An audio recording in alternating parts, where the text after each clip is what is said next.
Good afternoon, my friends. I want to answer a question that's been coming up a lot in the comment section. Like, did you have a big aha moment in your recovery that just unlocked all the doors and you understood what to do from that point? No, I didn't. But there are many little keys and little aha moments that you can find along the way. And I want to highlight one of the best keys and a couple of the different puzzle pieces that can fall into place that can really help your journey move along.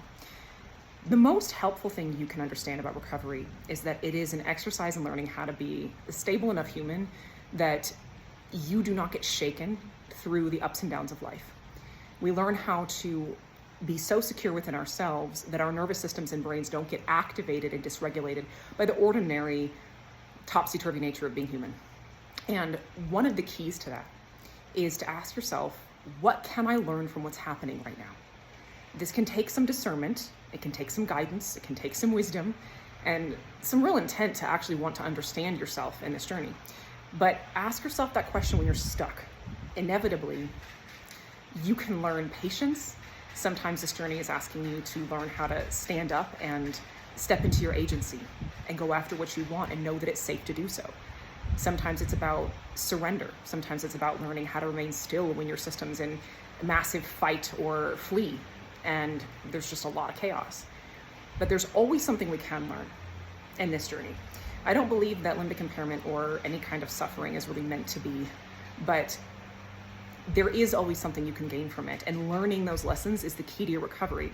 It also keeps you from getting frustrated, because no matter what your limbic system's doing, if you've pinpointed, well, I can practice patience, I can practice agency, I can practice trusting the process, I can practice being decisive, whatever it is that you need to practice, it gives you something to work on that's completely separate from and actually in response to how your limbic system is behaving.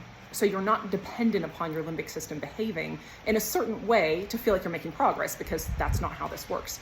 It's how we respond to what's happening with our limbic systems and lives that allows for growth in healing.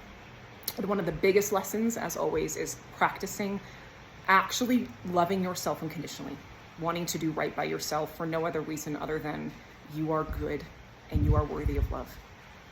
Not for an outcome, not for relief, not for symptoms to go away, not to fix yourself or anything else.